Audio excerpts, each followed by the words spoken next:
Currently, we are 337 days into the Trump presidency out of 1,460 days. There ain't no way, because it feels like it's been 10 years in the 5 months he's been president. Because damn, it's been a while. So every day it's been, oh hey gang, I just slammed some Guatemalan Salvadorians into Africa, or I'm not in those files twin, we chill. Or you see those protesters, let's pepper spray them. That's goated. The tariffs are digging in your wallet. You're an absolute just complete lies. Or kind of get the point. That's just how it's been. So these are some highlights that Trump has had, and many more I can add, but this video would be hours. It'd be a very long time because so much has happened in that small bit of time. You see, what I'm trying to get at is this administration is insane. But a better question is, how did we get to this point? Whether it was the doings of past presidents, the public's opinion, the sway of reactionary politics, or the right-wing propaganda being churned out. My assessment, it is all of these. All of these ideas do have some sort of responsibility for all of this chaos. It's just absolute horrible chaos. But there's a reason for this. For now, I'll give my biggest indicator of why we got here. So, let me start.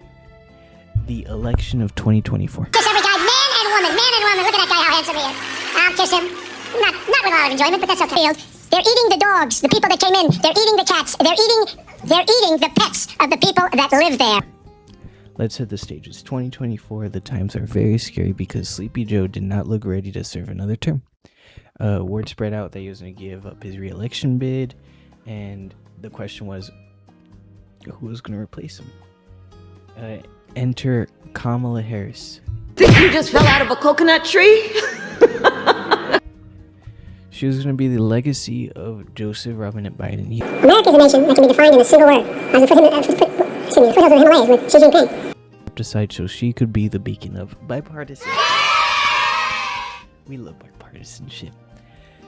The true question was, how is she going to achieve that? How is she going to get the bipartisanship? So this was a pivotal point in the election. What was she going to stand for? Was she going to stand for anything? Kamala Harris stood for nothing, so she fell for everything. That's just the truth. She gave these word salads of nothing with hope and change. Oh my god. Let me tell you, she was basically Obama. I hate myself for saying that, but she was basically Obama, but with no charisma or any policies. With the exception of my mom and I are a small business. Because we know she's a small business. And this is why Trump's campaign got the upper hand on Kamala, is for them, the way that they got the upper hand, a really big idea in the campaign or the election year. It was, I remember, it was a commercial, or a political commercial. And it was Kamala is for they, them. She never, stuck with trans people, but they still pasted Democrats are trans, Democrats, trans, that they brought that upon themselves because they stood for nothing. If they said, oh, we don't like trans people, not a good position, but it's something you stand by. That Trump, you can think build a wall. It's Bernie, you can think free healthcare. It's certain ideas that with Harris's ideas, there were they were trash at major talking points that they had, that they were to solve the border crisis, and Trump couldn't. There's a whole idea that, first off, there wasn't ever a crisis to begin with. The border wasn't really a problem.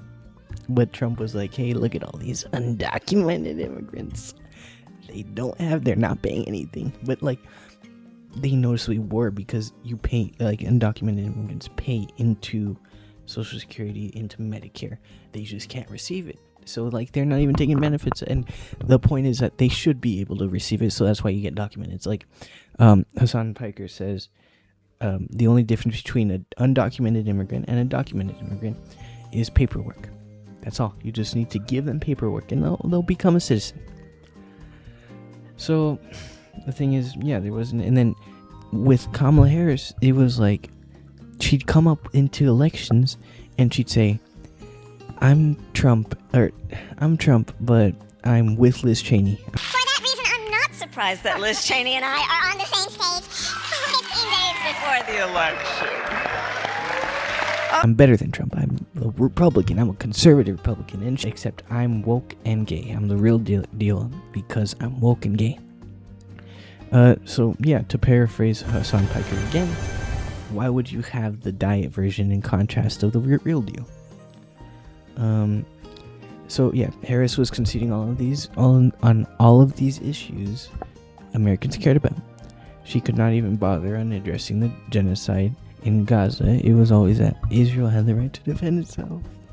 So to add up on that stack, which is like huge stack, she stayed close to Biden. Watch the debate, and tomorrow I'm doing 9/11. Half the women in my cabinet, more than half the people in my cabinet, more than half the women in my administration are women. The doctor when I grow up.